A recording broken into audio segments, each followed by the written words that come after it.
In the spirit of excellence, African excellence at Setsi, we always start on time and we try our best to end on time. So we want to make sure that we keep that spirit alive. So I want to begin this session by acknowledging the original stewards of the various lands we are on. We also acknowledge all our ancestors. We acknowledge all those who toiled without compassion or compensation. We acknowledge all those community elders and community stalwarts whose shoulders we stand on as we share, learn, build together for our collective liberation and sovereignty. So I give thanks for you all and your punctuality and your leadership. And as I mentioned before, we're going to let folks in as they join us. But the fact remains, we want to begin, and we want to make sure that we demonstrate the excellence that we require in community. So the first thing that I'm going to do is I'm going to introduce our panelists today. First, our remarkable colleague, Christine Clark. Christine has been doing some remarkable work in community for a very long time. I'm not going to read out the bios of all our panelists, primarily because we want to make sure we have a robust conversation. But Christine, can you introduce yourself to our folks here?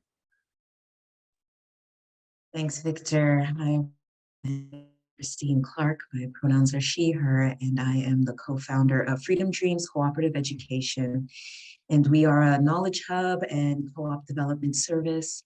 And we share the histories, we share the contributions of Black, Indigenous, and person of color communities to the cooperative movement. And we also support the development of Black, Indigenous, and person of color co-ops through the creation of culturally relevant educational resources. Thanks again, Victor, for inviting me. Ashe, thank you so much, Christine. We're going to hand that off to our colleague, Esther. Hello, good afternoon, everyone. Happy to join you. I'm the Executive Director of the Women's Multicultural Resource and Counseling Center of Durham Region. We've been in the community for the past 29 years. We are looking forward to celebrating our 30th anniversary in May 2023. The organization was founded in 1993, initially to deal with issues of gender-based violence in our community as they impacted the lives of newcomer immigrants, refugees, and racialized women, youth, and children in Durham region. Later on in our journey, we extended to include entrepreneurship, because we know, of course, women who experience violence, after part of their integration in the community is for them to have economic autonomy to support themselves and to support their families. So we decided to incorporate also worker cooperative and women entrepreneurship to help women to advance for economic, to progress, to advance for economic prosperity. So for economic prosperity. I don't know what I'm saying. Thank you so much. You know exactly what you're saying. You're to help them to achieve their economic prosperity. Yes. Thank you so much, Esther. We appreciate your leadership and all the work that you do. We're going to hand it off to our colleague, Sophie. Hi, everyone. Thank you so much for the opportunity to be here with you all. I'm joining you from the traditional lands of the Toronto traditional lands of the Mississaugas, of the First Credit, the Huron-Wendat, and the Haudenosaunee and Métis people. I am really pleased to be here today, and I'm representing Cooperatives and Mutuals Canada. And I am the program manager for social innovation and social finance partnerships with Cooperatives and Mutuals Canada, and I've been in this role for the past 7 months. And essentially my role is to really encourage the cooperative sector to seek investment into some programs and projects that they would like to see put forward in their communities to strengthen and impact and uplift their community. So that is the role that I am that I have taken on at Cooperatives and Mutuals, and I look forward to the discussion today. Thank you. Thank you so much, Sophie. We appreciate you. We're going to hand it off to our colleague, Obi.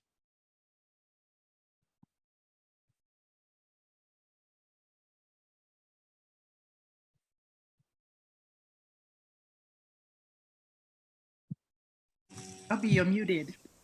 Yeah, I just did that. Hi, everybody. Yeah, so my name is Obi Agusegbe. I saw that Victor put Obegeli.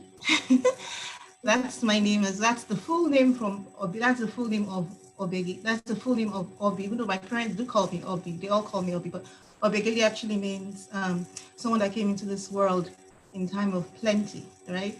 So we're not meant to suffer.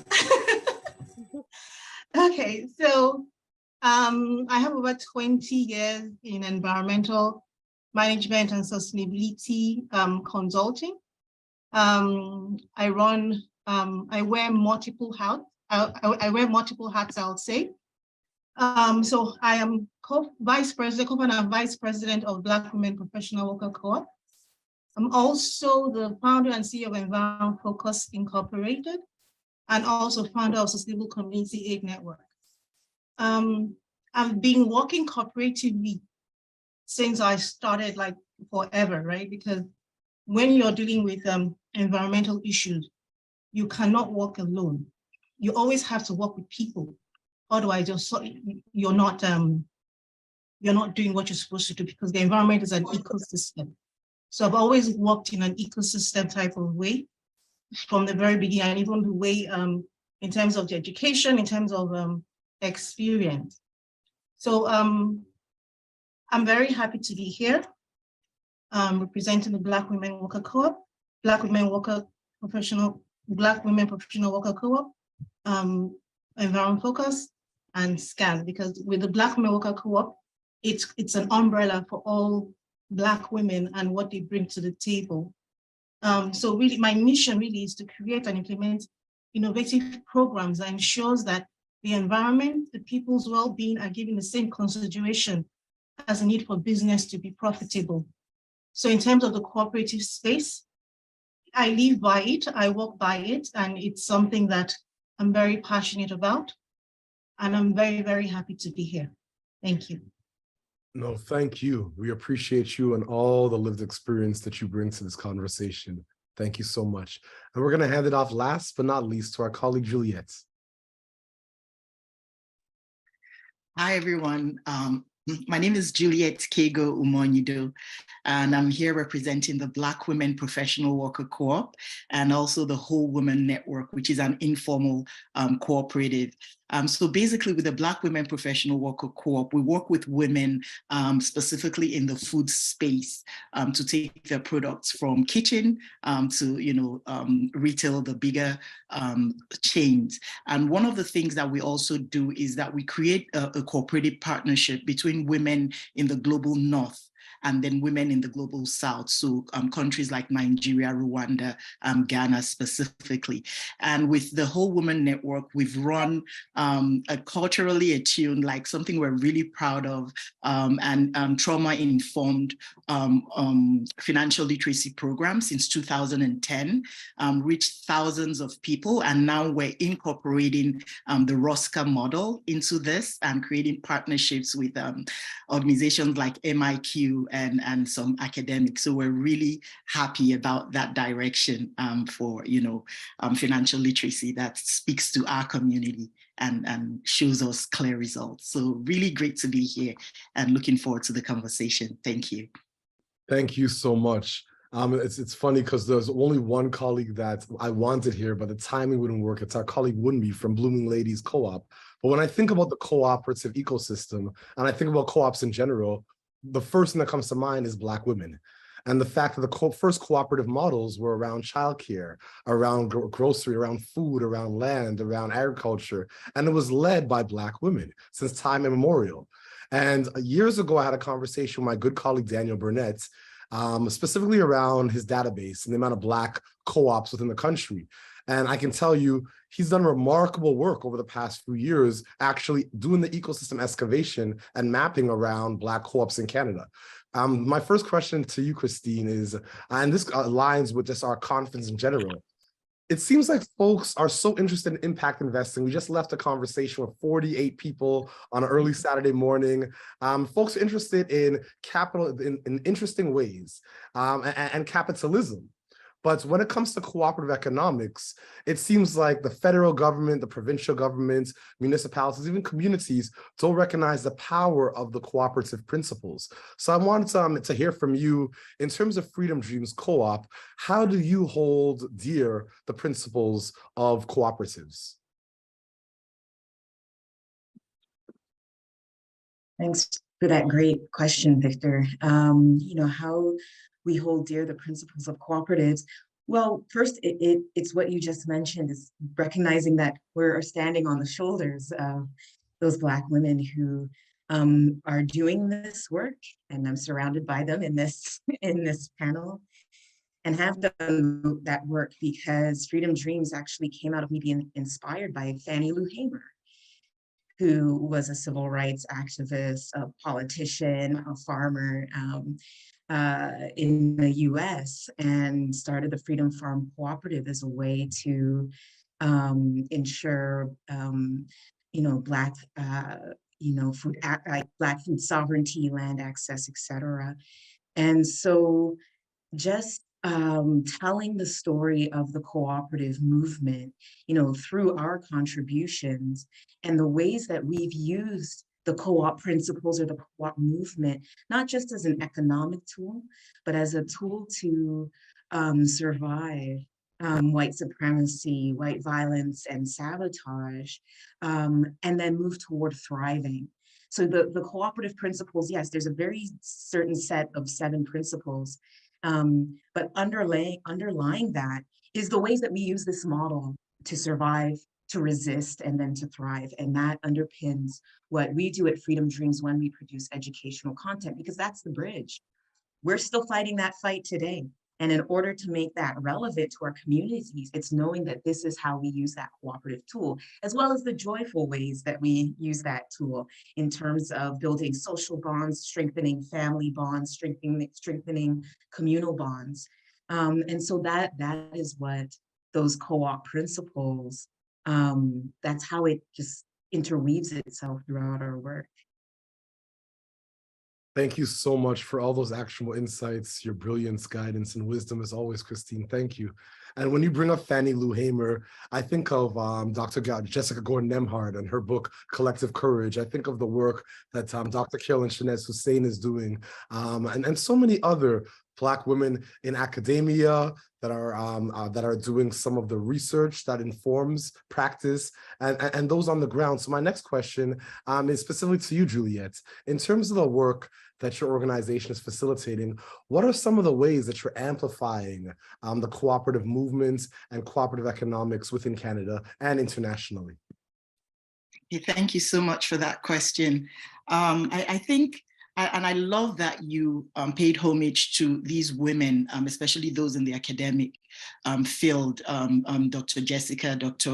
Shanaz Hussein, Dr. Keisha Blaine. There's so many of them, right? And what they're doing is actually creating the foundation for us to be heard, to be seen, and to have the confidence to go on that global stage, right? To share this work around cooperative economics and the Black social economy. So for us, we took a very strategic approach in that when we started first with Whole Woman Network, before we then created the formalized Black Women Professional Worker Co-op, we went back to history to say, okay, what has been done, right? Who are these pioneers? Who are these ancestors that have laid the groundwork? And for us, we went back as far as the Inri Kingdom, which is like 14th century in the southeastern Nigeria, and realized that that's how they've always lived. And so there's this bifurcation of when colonialism, the whole capitalism, Christianity, all of that came in and uprooted a way of being for a people. So understanding that this is something we've always done, and then along the line, there was a system that displaced that. And we've been struggling ever since to get back to those roots. So for us, it was important to then create a set of criteria. Number one, we knew that this definition of, for instance, cooperativism, even the solidarity economy, there was a way that it excluded Blacks and even all BIPOCs, right? People of color, indigenous communities. And so it was important for us to situate ourselves in that conversation using our own language. So we went back to create what we term as indigenous value system. And there's an organization in Nigeria that did that work. I was part of that committee where they created 12 values that were core to who we are.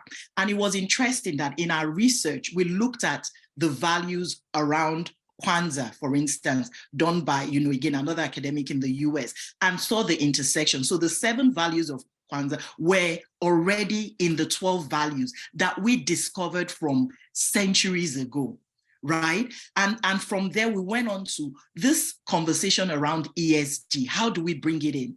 How do we take the SDGs, for instance, from the UN, all 17 of them, and make them culturally attuned? So we started doing that work, and it's a great thing that Obi is here because she's doing fantastic work around that, which is mapping our values as Black people against the SDG so that it's relevant to us. So if the UN or the World Bank says poverty is below a threshold of $1 a day, what does that mean to us? Right? What's the language for us? In my culture, poverty is obenye. It means someone whom the community uplifts. That's totally different from the Western view. So you see that even in how we define problems, cooperation comes in. So for us, amplifying this messaging of saying indigenous knowledge, indigenous frameworks are critical to us building systems that are for alternative economies, but that can also be integrated with what is in a way that we don't lose our voice. So again, huge thank you to the academics that are doing the work. Dr. Hussein, for instance, from U of T, has given us the tools for us to speak about this everywhere. And so we're speaking in different, globally, locally, on different platforms, and just amplifying that work. Thank you. Ashe, thank you so much. And when you speak about that, I think of yesterday's panel. So we had a panel called When Elders Speak in Toronto. It was a live panel, 3 panels as part of our 4-day conference. And Elder Abena Janelle Skerritts, who's the co-founder of Banker Lady documentary with Elder Abena, shared the importance of susus and box hands and patnas. But Atif Basquiari, the CEO of the North Pine Foundation, spoke of money as a form of medicine, similar to Ed Edgar at the Decolonizing Wealth Institute. And earlier today in our impact investing panel, our colleague Robin Weisner spoke about the fact that money doesn't do, people do. So when you correlated all that IP that you just shared with us and brought up the principles of Kwanzaa, the Nguzu Saba, principles like Ujamaa, Cooperative Economics, I think of 2 principles specifically. I think of Kujichagulia, self-determination, and the 8th principle of the Nguzu Saba, which a lot of people aren't familiar with, Kujistai, respect. And that Kujichagulia principle of self-determination is epitomized in this conversation, specifically around resourcing. So I'm going to go to you, Esther. How do you feel co-ops, especially Black women co-ops within Canada, are being resourced and supported and amplified and invested in right now? Or is it a model where you have to remain in this space of resilience and resistance and trying to acquire resources as opposed to funders and resources courting you as they should? You're on mute, sis.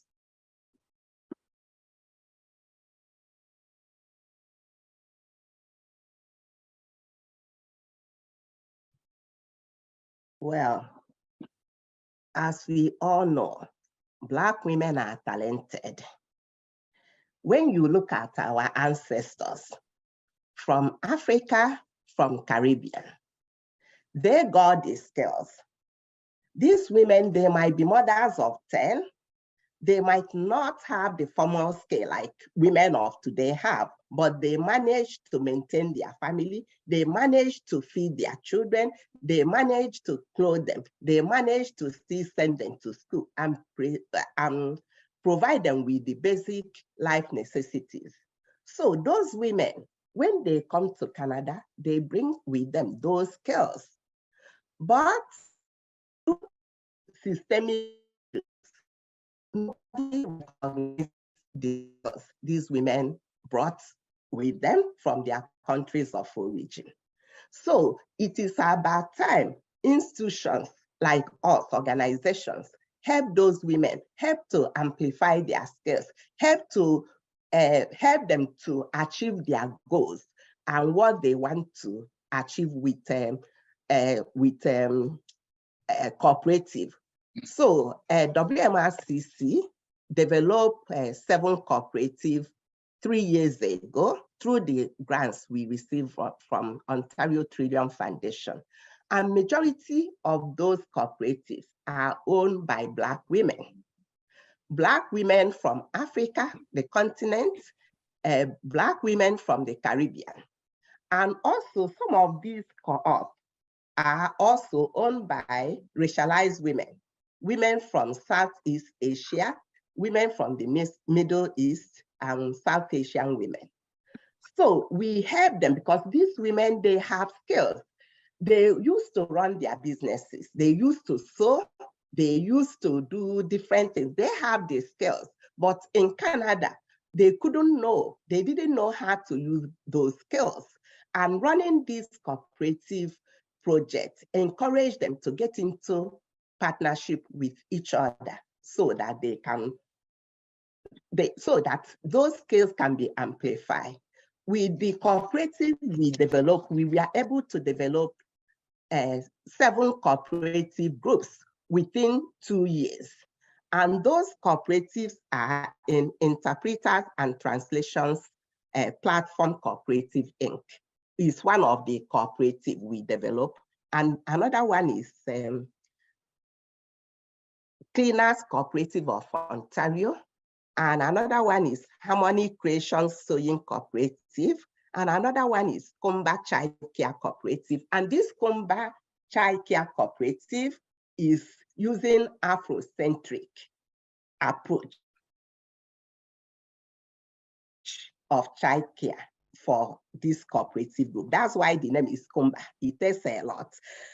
We have Ebony Care Cooperative, which is PSW group. And we have also Beauty and Spa. And the final one is Artists and Photography group. So these women, we need inclusive economy because we are lacking that. We need to develop more cooperative groups to support Black women and racialized women and indigenous women. These women have talents, they have skills, but how can we support them to use those skills they have in forming cooperative to help them to build the economy, to help them to be financial sustainable, to run their businesses. So WMRCC is hoping to continue to develop more cooperative groups because we don't want to stop with these 7 we develop. We want to develop more groups. And we need to mobilize ourselves. If we cannot find job, or if we cannot make it through the main economic, we have to build our own social structure, social system to support us to do what we need to do within our power. So I hope I answered your question and I can speak more later on. Thank you so much. And you did more than answer it. You provided a lot of context. And once again, we applaud your leadership for developing all those co-ops, my sister. Remarkable work. We give thanks. You make our ancestors proud. My next question is to Shopi. In terms of your work and your journey right now at CMC, I know that there's a lot of work being done on a policy level and really amplifying the co-op ecosystem in Canada. How has that journey been for you so far as a Black woman? Thank you for that question, Victor. It's been an interesting journey for sure, being a Black woman in this area, and certainly working with an organization that is an umbrella organization representing cooperatives across Canada and advocating for cooperatives in the general public as well as to the government. One of the things that I do in my role is that I try to outreach to underrepresented groups, and certainly Black women are one of those underrepresented groups. And so I have reached out to some of the women here that are on the panel with me today and have been able to deliver webinars to their groups, and have also asked them to please connect me with other people. And so for me, it has been a true learning experience. I know that, and CMC as an organization knows that these cooperatives exist, but there has been a struggle in terms of getting in touch with them and amplifying their voices. And I feel that having myself in this role has really enabled me to be able to make those connections. My sister Juliet and I are from the same nation, which is Nigeria originally, and there was that immediate affinity when I first met her at our Congress in the summer, and from there the relationship formed, and I was able to she was able to connect me with other people, other women in the cooperative space that are Black women, that perhaps it would have been a much more difficult task to accomplish were I not in this role. So I hope that answers the question, but it's been quite an interesting journey. But I feel like I have been supported by the women that I am also trying to support, and so there's a mutual support there, which I think is speaks to the cooperative principles as well, cooperation amongst cooperatives. So I thank the women who have supported me, and thank you so much. Thank you for that remarkable answer and all your actionable insights. We appreciate your work and your leadership. Our next question is to you, Obi. In terms of solidarity amongst women in the co-op ecosystem, how has that been for you? Because obviously, in the spirit of Ubuntu, I am because we are, I'm seeing such dynamism in terms of women working together in the co-op ecosystem. How has that journey been for you? You're on mute, sis. Hi, thanks, Victor, for that question. Yeah, it's been, I would say it's been a great experience, right? Like I had said, I've been cooperatively, right? But in terms of working on the co-op, right? It was, and traditionally, yes, very familiar with the co-op system, but it was Juliet, right? That really brought me into the system in Ontario, like in this space, right? And really introduced me into the system, and then with all the lingo and working with, and we've been all together, I think we started off 10 women, and the dynamic has been very interesting. Like we've had our struggles, we've had our back and forth, we've had, and we've, you know, and with all, we've grown together, right? Like I said, with my experience, I've always worked cooperatively, working with organizations, like work as an entity, and bringing in organizations to work together, right? But working with the women, right, has really been interesting because we all bring different skill sets to the group, right? So we have the business analyst, we have Juliet, we have manager, we have a banker, we have different people. So they all come in with different skill sets in terms of how we are going to work together, right? And it's been very interesting. And I think if more women, we open up more women working together and going through the growing pains, right? Experiencing situations and also empathy, right? Having empathy with one another, knowing that as women, we are faced with a lot of challenges, right? From different places, we're thrown, different things are thrown at us. So when working together, understanding, being empathetic towards each other, and understanding that, yes, one person may be going through a difficult time right now, but it does not mean that they're out. It doesn't mean that they're not interested. So I think it's carrying each other, carrying ourselves through the process, you know, carrying ourselves in time when it's hard, in time when it's easy. And then when one person is not able to participate or bring the funds in or whatever it is, be patient with her, because it does not mean that she does not want, but whatever life is throwing at her at that time she may not be able to do it. So I think it's been really effective. And we're really looking forward to grow more. We're looking forward to all the wonderful things that will happen. We're looking forward to all the wonderful things, how we will help women grow, right? So even with organizations that I'm running, like with SCAN, SCAN is a not-for-profit, and it's all about bringing networks together.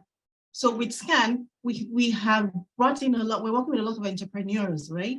Women entrepreneurs, and like Esther said, right? Women come in with their different skill set. They come in able to cook, able to, as caterers, as craft women, right? They make soaps, they make all sorts of things, right? They are strong on their own, but the system makes it difficult, right? For them to connect, for them to be sustainable, financially sustainable, right? So even with SCAN, what we started doing was like create like a virtual space where women could come and talk about what they do, what they are, what businesses they're going through, what challenges they're going through, just so that the younger people will see what they're doing, right? And learn from them and understand their journey so that they can see how they can be like them and grow in that space, knowing that it's going to be good. It will eventually get better. And it's like the perseverance is the moving forward, is the creating networks, is the learning from people older than you, is learning from, is to trying to work with what you have and not giving up. Do not give up, move, because it will get better. I hope that answers the question. Absolutely. Thank you so much for your leadership. We appreciate you, Obi. My next question is for you, Christine. In terms of some of the systemic barriers and challenges that you face in the cooperative ecosystem, not just as a Black woman or as a racialized person, and I hate the word BIPOC, I actually use the word global majority group, but just as a Canadian in the cooperative ecosystem, what are some of those barriers that you face?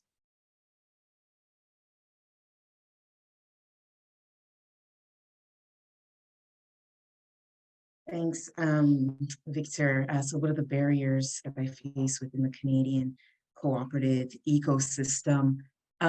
Many things come to mind. I'm going to try to speak to some of the most, the biggest obstacles, particularly to the development of BIPOC co-ops. I mean, we've heard, Juliet, Obi, Esther, Shope talk about the work they're doing. And particularly with BW, PW Co-op, and WMRCC, we heard about the years that this work is been done in community. Yet when Freedom Dreams, when we started, we were getting approached by a lot of the, provincial co-op associations, national co-op associations, saying that, they were having how do we get more Black communities, for example, in the co-op movement, as if this was like some new, mathematical equation that they couldn't figure out, or as if, Black communities weren't interested in co-op development. And so they're sitting kind of in their office, looking at their four walls, trying to figure out how to crack this, difficult equation. Yet, Freedom Dreams in our first year, being connected with Esther, Julia, we're already doing the work. There's no, unsolvable equation here. And so I think one of the biggest obstacles is, there's a willful blindness, right? There's these provincial, national associations who haven't really been going outside of their own walls to see and then support financially, importantly, the organizations that are already doing the work. And so this is why I also, I briefly met Shope at the CMC Congress in Calgary, but I think that question that you asked was, and the way Shope answered it, as a Black woman in that role, and, being able to make those connections that otherwise couldn't have been made. Shope spoke about meeting Juliet and connecting also on a familial level, So that is a huge obstacle that I see in the space. And connected to that is when we look at those provincial and national associations and organizations, they're predominantly white organizations. the co-op, if we talk about the ecosystem of co-op developers in Canada, the co-op developers are predominantly white. And so that presents an issue because there is that inability to connect within racialized communities, within global majority communities, in order to do that work. And I just want to quickly tell this story because we use the term co-op developer. And a good friend of mine, Esther West, who co-authored Latinx Co-op Power with Dr. Jessica Gordon-Nemhard, on top of all the amazing things Esther does in the co-ops in the US, said that they don't use the word co-op developer, right? Their father was a community organizer. Esther also has an educational background in urban planning and spoke about, when you think about development, all of those connotations, you know, those negative connotations, when we think geopolitically, those connotations of development. And it largely speaks to people from outside of the community, you know, coming into a community with their idea of how that community should develop, as opposed to community organizing, where you organize the strengths that exist within that community so that community can come up with their, and be resourced, not come up, be resourced, you know, for their solutions to their own problems. And so Esther uses the term co-op organizer. And I think that, you know, we also need to start using that language. Development is also a racialized term. And we need to start thinking in the terms of co-op organizing and resourcing folks within communities to start doing this co-op organizing work. And that's how we're going to start, you know, Esther said, we have to mobilize within ourselves. This is how we start doing it, so that we don't have to keep, you know, button our heads up against the systemic racism and these challenges that we, larger sector, that we've actually built this ecosystem that we can continue doing what we're doing, which is solving our problems ourselves. Ashe, thank you so much for your leadership. I always get inspired by the way you conceptualize and frame this work and some of the insights that you provide. So once again, my sister Christine, thank you for your leadership. We really appreciate you. We're going to go back to our colleague Juliette. We've spoken a lot about the cooperative principles. We spoke about the work that Black women have been doing since time immemorial in this ecosystem, in this space. But in the Canadian context right now, what are some of the systemic barriers that you see that are just maybe obvious to folks within the ecosystem, but not obvious externally? And I'll bring up one specifically. Every single panel we've had today has had more than 50. This is the least amounts of individuals in our panels. Think about that. And this is an all Black women-led panel on the cooperative ecosystem. As well, the federal budget last year in Canada, guess how many times they named the word co-op? Does anyone know? Once. But remember, the cooperative ecosystem employs over 200,000 people, and is 4% of the GDP. So when we speak about those principles that we spoke of earlier today around Kujichagulia, self-determination, cooperative economics, Ujamaa, these principles are important to us as a people, but in the Canadian context, the cooperative sector is just that, a sector. So what are some of the systemic barriers that you see right now, Juliette, in your work? Okay, so thank you so much for that question. I think, I mean, you know, you said the obvious ones and then the ones that are not obvious to maybe those in the sector, right? And for us, we look at it like, if you look at us as Black women, they're the obvious challenges, right? Around patriarchy, around racism, around classism, like we see that intersection, right? So if you kind of like expand that, how does that show up as barriers in our day-to-day lived experiences? So you're talking about lack of access to resources. And it's not just the financial, but even the capacity building that needs to happen around frameworks, around creating systems and structures and institutions to build what we're all building. That's lacking. The lack of mentorship, because if you have people working in silos, right? Like Chopin had mentioned, until I met her at the CMC. I didn't even know there was someone in that role.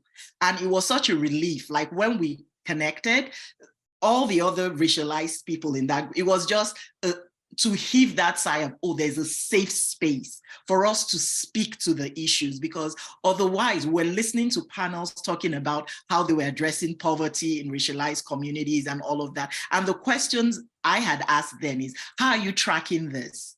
Right? If you say that the federal government is releasing all those funds, like you'd mentioned, and there's zero mention of the cooperative, of that word, then there's a problem, because even the sector itself is very white.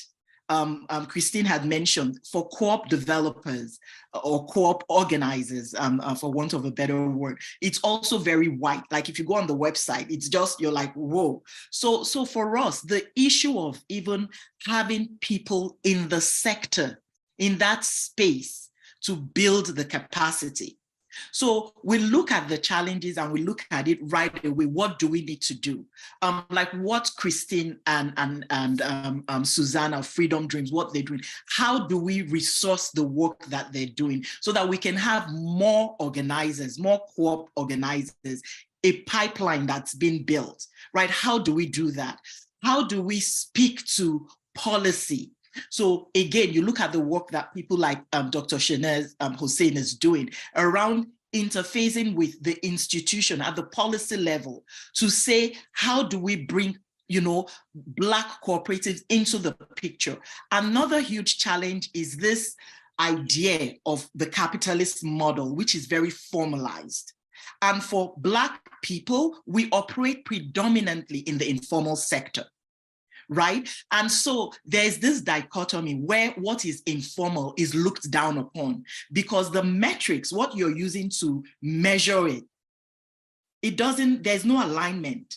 How the informal sector measures wealth, well-being, right? That the community is thriving is totally different from the capitalist model. And unfortunately, even the cooperative sector in Canada mimics the capitalist model. And it's important for us to say that, all these great terms, cooperativism, solidarity economy, they're great if we implement them to be just, equitable, diverse, inclusive, and also decolonized. It can't be this subtext that's not spoken about. It has to be very explicit. So in terms of the challenges of even building ecosystem, that's a huge challenge, because if you're not able to organize, if you don't have the resources to build capacity, it means that you're not able to organize collectively, right? It means that you don't have access into the spaces like how I and Shokwe had met. We're lucky enough to be, very open. It was the Canadian Worker Co-op Federation that had sponsored us to that conference. So if we didn't have the resources, and if there was no organization like that to do that, even for the ACE Institute and a lot of all these other, then we wouldn't even be in those spaces. So there's, as much as we talk of the challenges, I kind of like use a different approach of saying, okay, we map out what the challenges are, but what are we going to do about it? What's being done that should be done more? The federation, the different provincial, federal organizations and all of that, each of those spaces, we need to find ourselves into those spaces. It was Shelley Chisom that said, if they don't give you a seat at the table, bring your folding chair. And if you have to build your own table, right, if you come into the table and it doesn't feel right, exit and go build your own so that you can interface with this existing institution as equals. That's what self-determination is. That's one. The other thing around capacity building, let us fight for resources for organizations like Freedom Dreams so that they can build the pipeline of co-op organizers that we need. Christine mentioned something. The existing organizations do not know how to reach out to our communities because our communities do not go into spaces. You have to come to us. That's how we organize. You have to bring that thing to us through trusted elders, through trusted centers of influence that people already trust.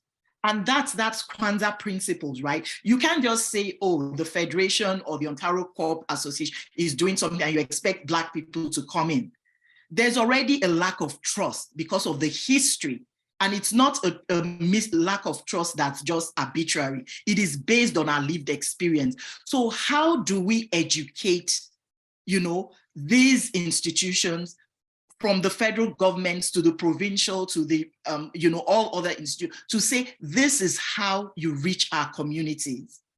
And how do we take the front seat in that? There's no point bringing Black people into rooms and don't give them power. It actually causes more harm. So we need to speak to this and speak to this with authority, so that when we're in spaces, we're not just a token, filling a spot, ESG check mark or whatever. When anyone is going into any space, do that thing that Maya Angelou says. You're going in with your ancestors, you're going in with the unborn, you're going in with your peers that are not in the room. So if you're in a space and you have to advocate for freedom dream, do it. You're